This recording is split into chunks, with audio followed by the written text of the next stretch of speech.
So my student Ethan, who is a Birmingham City football player, yep, he's in the game FIFA, he's got to a place where he's now really excited about his church-based playing.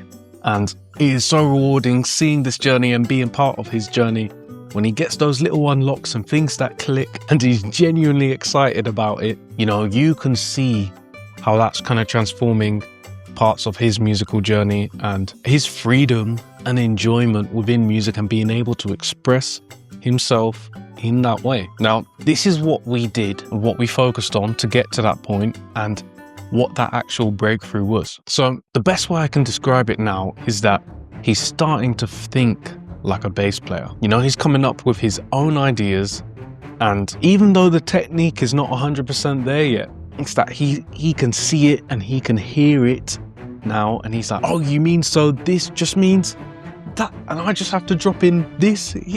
Like, he gets it now and he's excited to practice, and he can now see where those pieces are fitting together.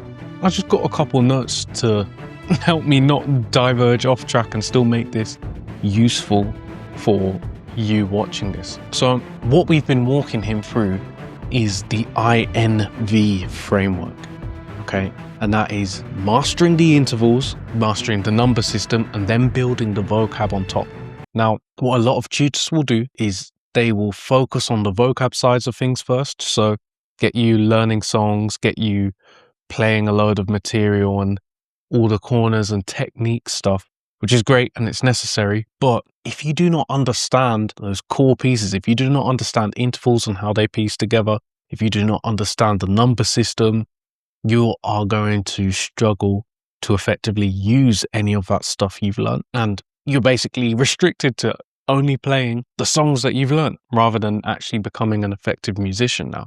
So once we broke down intervals and we broke down that there are only 12 notes and that he just needs to learn to recognize the names and sounds of the intervals and where to play them on his bass, and that there's only 12 that he's got to learn. And then once he's got that, he can develop on that and use that in place with the number system to look at chord progressions. And especially in many churches, definitely in gospel, but in a lot of CCM churches too, MDs will shout numbers as opposed to chords. You need to know what you can play, what you can't play, and, you know, come up with how you can be effective within the service, within the music ministry, and still get to feel like you are contributing your piece of that and not just sticking to root notes.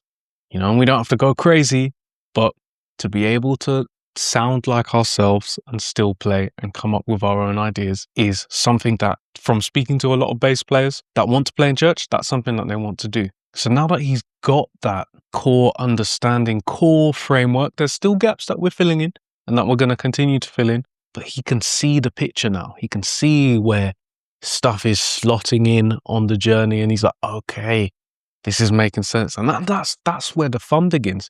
You know, if you end up with years of frustration, being stuck at the same level, being stuck at a point where you're struggling to be effective as a musician, as a fellow server within your church, you know, and be an effective part of that ministry, not having this stuff down is the number one thing I see that's holding back most musicians. And without an understanding of the I and the N, the intervals and number system, whether you've just kind of intuitively worked it out, but ideally you want to be able to speak it. So maybe you can play by ear. Maybe you've worked that out for yourself. And I was an ear-trained musician initially. So maybe you've got to the stage where you're like, you can handle a 2-6-5-1. You can handle whatever progression the MD throws at you, and you've got some ideas that you know work. But you can't communicate to the other musicians of what else it is that you want to hear. And I've had this with some MDs in the past and other harmonic instrument players where they will say a number, like they will say like 5 or sharp 4 or flat 7, but they play it in a slightly different way, you know, and they've changed that chord slightly from what maybe you'd expect it to be, but they weren't able to communicate that. But it's important to be able to communicate the sounds that you want. So, you know, I might be like over this one chord and be like, cool, having a Lydian flavor here. Or be like, I'm going to play the sharp 4 over this to have that feel and flavor. And it's being able to communicate to your other bandmates in rehearsals too.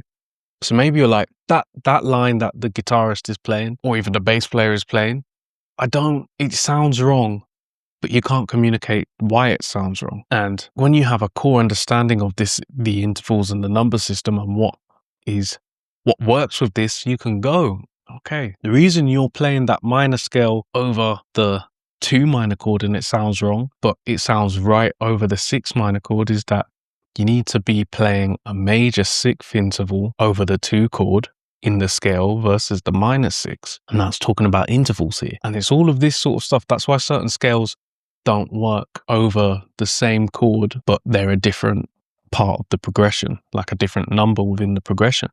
There's things like that where there's different 1 or 2 notes within the scale somewhere that if you play are going to actually sound wrong. And this is all what is starting to piece together for Ethan, because he can see it now. He can see it and he's like, right, okay.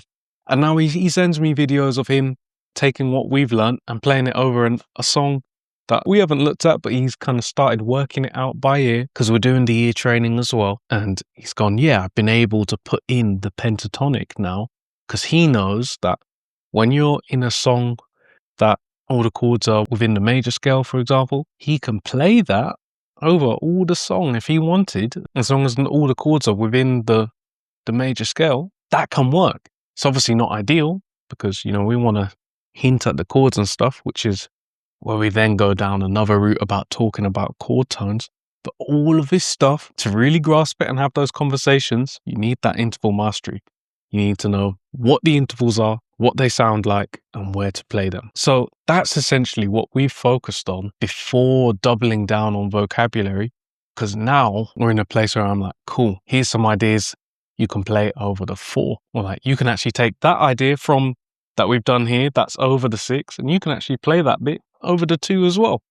Or I could be like, don't play that over the 3 because it's not going to work over the 3 like it does over that. And we can explain why, and he can understand it. This is the game changer between learning the INV framework.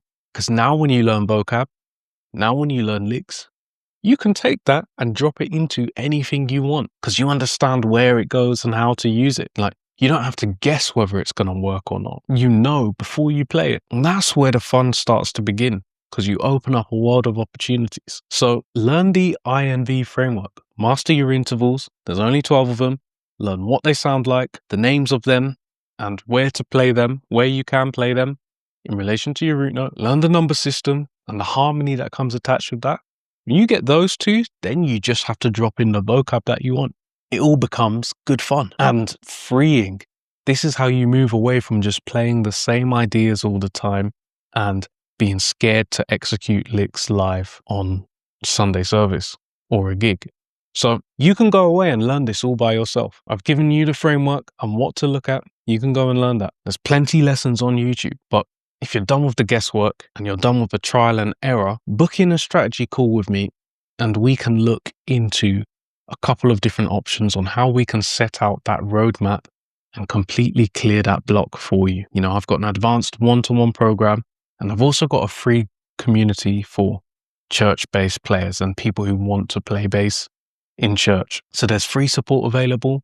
And if you're ready to completely take away the guesswork and get rid of that plateau once and for good, stop with the guessing and the trial work, we can do an advanced one-to-one program, at which case you'd book a strategy call below. That is all for today. I will look forward to seeing you guys in the next video, and keep up the bass chops.